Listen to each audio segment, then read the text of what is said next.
자, 이번 시간에는 삼각함수 사이의 관계에 대해 알아볼 건데, 여기 띄워져 있는 삼각함수 사이에 성립하는 관계식 두 개를 살펴본다라고 생각하면 될 것 같아요. 자, 근데 이 관계식들에 대해서 이해할 때 또 여기 띄워진 그림과 함께 이해를 해야 해서, 자, 그림에 대한 상황 설명을 또 하겠습니다. 좌표 평면 위에 지금 단위원이 하나 띄워져 있어요. 원점을 중심으로 하고 반지름 길이 1인 원, 단위원입니다. 자, 그러면서 각 세타를 나타내는 동경도 그려져 있고요. 이 동경과 단위원의 교점을 점 P라고 표시해 놨습니다. 자, 그 상황에서 각 세타에 대한 삼각함수의 결과는 어찌 나올 거냐? 현재 이 그림을 봤을 때, 자, 사인 세타는 이 반지름 길이 1분의 점 P의 Y좌표 봐주면 되겠죠. 1분의 Y라서 Y라고 적어놓은 겁니다. 자, 그 다음에 코사인 세타는 1분의 X라고 봐주면 되겠죠. 자, 그 다음에 탄젠 세타는 이 점 P의 X좌표분의 Y좌표 봐주면 되겠죠. 자, 그렇게 식을 적어볼 수 있는데 그 상황에서 사인 세타가 점 P의 Y좌표와 같고 코사인 세타가 점 P의 X좌표와 같다는 거니까 자, 점 P의 XY좌표를 코사인 세타, 사인 세타라고 표시할 수 있는 상황이에요. 그래서 점 P에 대해 좌표를 이렇게 적을 수 있는 상황이라는 거. 자, 여기까지 이해할 수 있겠죠. 이까지는 사실 살펴봤던 내용이 복습이었고요. 이제 이번 시간에 메인으로 다뤄봐야 될 내용, 자, 이 삼각함수 사이에 성립하는 관계에 대해서 이해를 해보자면 이해하기 어렵지 않은데 탄젠트 세타가 점 P의 X좌표분의 점 P의 Y좌표잖아요. 그 식이 여기 적혀있죠. 근데 점 P의 X좌표가 코사인 세타고 점 P의 Y좌표가 사인 세타니까 자, 이런 관계가 성립한다라는 겁니다. 점 P의 XY좌표를 이렇게 표시할 수 있다는 것까지만 생각해도 자, 이 관계가 성립한다는 거 어렵지 않게 이해할 수 있을 겁니다. 중요한 관계식이에요. 그 다음에 또 옆에 있는 관계식 이해해보는데 현재 이 보고 있는 원 있죠. 단위원. 자, 원점을 중심으로 하고 반지름 길이인 원에 대해서 원의 방정식 세우면 이렇게 되는데요. 이 원 위에 임의의 점에 XY 좌표를 여기 X, Y에다 대입하면 이 식 성립할 거예요. 그죠? 자, 그렇다면 현재 점 P가 이 원 위의 점이기 때문에 점 P의 XY 좌표, 코사인 세타와 사인 세타를 이 X, Y에 대입하면은 식 성립하겠네요.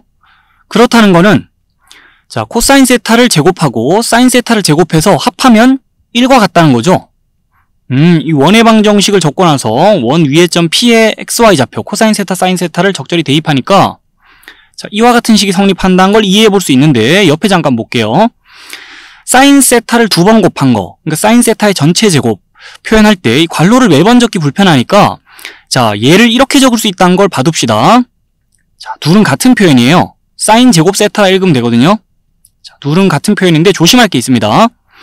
자, 얘하고 얘네들은 기본적으로 다른 표현이에요.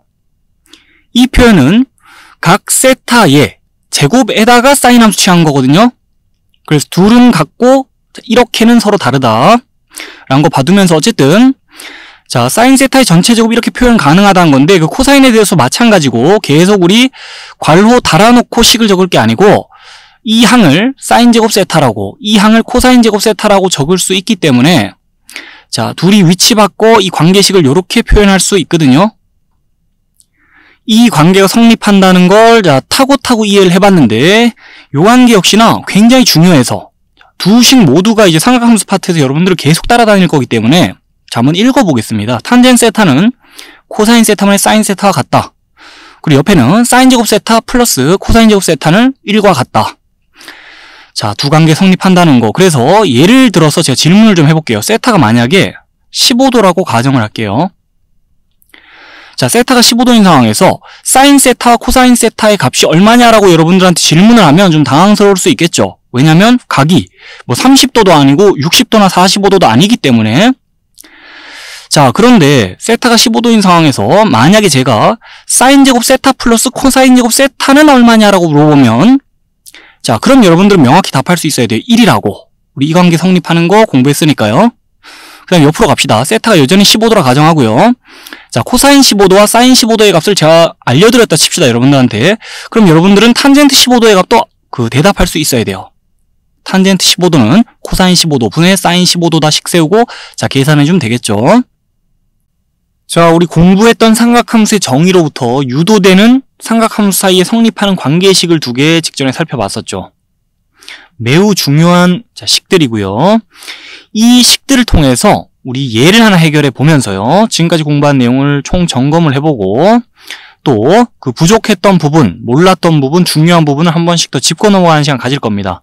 예를 읽어볼게요. 세타가 제3, 4분면의 각이고 사인 세타는 마이너스 5분의 4일 때 코사인 세타, 탄젠 세타의 값을 구해보자 그랬어요. 자, 어떤 각에 대한 삼각함수의 값 중 하나를 알면 우리 그 각에 대한 다른 삼각함수의 값도 알아낼 수 있거든요.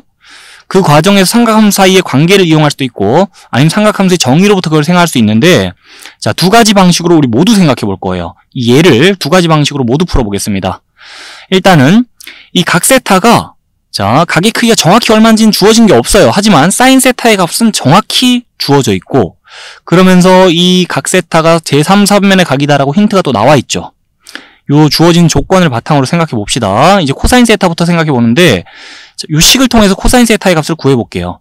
코사인 세타의 값을 구하기 위해 우리는 코사인 제곱 세타 빼고는 다 오른쪽으로 넘겨가지고 식을 생각할 건데 자, 그러면 사인 제곱 세타는 사인 세타 곱하기 사인 세타죠. 사인 세타의 값이 마이너스 5분의 4다라 했으니 자, 마이너스 5분의 4의 제곱을 보고 있는 거예요. 그래서 이 부분의 값은 25분의 16이라고 우리 생각할 수 있겠죠. 아, 세타의 사인 함수의 값이 애초에 조건으로 주어져 있으니 그 값을 대입해서 이렇게 식을 써나갈 수 있고 25분의 9다라고 결과를 계산했을 때 코사인 제곱 세타가 25분의 9란 소리니까 자, 그럼 코사인 세타 곱하기 코사인 세타가 25분의 9다? 코사인 세타는 5분의 3 또는 마이너스 5분의 3이라고 우리 생각할 수 있는 거 맞죠? 근데 세타가 제3, 4분면의 각이라고 했기 때문에 자, 이제 코사인 세타가 양수일 가능성은 없는 거예요. 올사탄코 생각해 봤을 때 자, 세타가 제3, 4분면의 각이면 코사인 세타는 음수여야 합니다. 그래서 이 가능성은 배제하고 가면 됩니다. 만약 세타가 제3, 4분면의 각이다라는 조건이 주어져 있지 않고 사인 세타가 마이너스 5분의 4다라고만 조건이 주어져 있었으면 자, 우리는 세타가 제3, 4분면의 각 또는 제4, 4분면의 각이기 때문에 코사인 세타가 양수인 경우, 코사인 세타가 음수인 경우 모두 고려를 해야 되는데 지금 세타가 제3, 4분면의 각이라 했고 그렇기 때문에 코사인 세타의 값은 양수일 수 없는 상황이에요.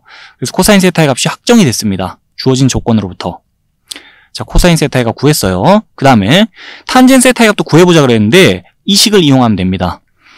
자, 코사인 세타의 값 구했고 사인 세타의 값은 원래 알고 있었으니까 주어져 있었으니까 그러면 코사인 세타 마이너스 5분의 3 사인 세타 마이너스 5분의 4 각자 자리에 적당히 숫자를 위치시켜가지고 계산하면 마이너스 마이너스 사라지고 그 다음에 동시에 깔려있는 이 분모 5가 동시에 제거되면서 3분의 4라고 값을 계산할 수 있기 때문에 탄젠 세타의 값도 우리 공부했던 이 관계식을 통해서 이렇게 계산할 수 있었습니다. 코사인 세타, 탄젠 세타에 대해서 값을 정확히 알아냈어요. 자, 근데 이 삼각함수 사이의 관계를 통해서도 그 값을 봐줄 수 있지만요. 삼각함수의 정의로부터도 우리 쉽게 생각할 수 있는 거라서 자, 공부했던 삼각함수의 정의로부터 또 이 코사인 세타, 탄젠 세타의 값을 생각해 볼게요. 자, 세타가 제3, 4분면의 각이라 했으니 좌표평면상에서 우리는 이 각 세타를 나타내는 동경을 3, 4분면에 위치시키면서 생각을 할 수 있어요. 그러면서 자, 지금 사인 세타의 값이 요렇다라고 정확히 주어져 있기 때문에 우리 상황을 이렇게 스스로 그려볼 수 있습니다. 3, 4분면 위의 점 원점으로부터 거리가 5만큼 떨어져 있고 그 다음에 이 점의 y좌표가 마이너스 4인 그런 점을 지나는 동경을 그어버리면은 자, 세타가 제3, 4분면의 각인데 사인 세타의 값이 마이너스 5분의 4가 되는 이 주어진 조건을 모두 충족시킬 수 있는 상황을 우리 그림으로 그려낸 거거든요. 이런 그림을 줬을 때 삼각함수의 값을 생각할 수 있어야 되겠지만 앞에서 그런 예제를 봤었죠. 자, 근데 반대로 이런 조건을 보고 그림을 그리려면 역으로 그림을 그려낼 수 있어야 돼요. 됐습니까? 여기서도 마찬가지인 게 세타가 제3, 4분면의 각이다. 이 조건이 없이 사인 세타가 그냥 마이너스 5분의 4다라고만 조건이 주어져 있었으면 우리는 세타가 제4, 4분면의 각일 수도 있기 때문에 지금 4, 4분면 위에 있는 원점으로부터 거리 5 떨어져 있고 그 다음에 y좌표 마이너스 4인 그런 점을 찍어놓고 그 점을 지나는 동경을 하나 더 그어놓고 우리 상황을 생각해야 될 수도 있었어요. 근데 그 경우는 생각할 필요 없겠죠. 왜냐하면 세타가 제3, 4분면의 각이라고 다행히도 조건이 자 주어져 있으니까요. 그래서 주어진 조건에 해당되는 상황은 이 상황뿐이다라고 상황을 확정지어 생각할 수 있고 각 세타를 나타내는 동경을 확실히 그려줄 수 있어요. 그 상황에서 이제 이 지점에 자, x좌표값 알아내 볼까요? x좌표값 알아내 보는데 피타고라스의 정리를 적용해 줄게요. 이 직각삼각형 보면서 빗변 길이 5고 요 변 길이는 지금 4겠죠? 왜냐면 이 점에 y좌표 마이너스 4니까. 그 다음에 그럼 이 변의 길이는 3이겠네요. 자연스럽게. 그러면서 별의 값이 지금 마이너스 3이겠네. 이 점의 x좌표가 마이너스 3이겠네라는 걸 생각해 줄 수 있는 거 맞죠? 그랬을 때는 자 이제 코사인 세타, 탄젠 세타가 구합니다. 코사인 세타 삼각함수의 정의에 의해서 5분의 마이너스 3이라 대답하면 되고요. 그 다음 탄젠 세타는 이 점의 x좌표 분의 이 점의 y좌표 해주면 되니까 마이너스 3분의 마이너스 4, 3분의 4다라고 대답할 수 있는 거죠. 삼각함수의 정의를 통해서 우리 조건을 보고 역으로 그림을 그려내면서 또 똑같이 답할 수 있는 건데요. 답은 그렇게 구하면 되고요. 큰 틀에서 봤을 때 여기 있는 식도 삼각함수의 정의로부터 유도된 거고 또 이 그림도 삼각함수의 정의를 바탕으로 그려낸 거니까 이 예를 해결하면서 지금 이 삼각함수의 정의에 관해 공부한 내용을 여태까지 공부한 내용을 모두 총 복습하고 있다 봐도 무방하겠어요. 그래서 자 여기까지 내용을 잘 정리하고 이제 다음으로 또 넘어갑시다.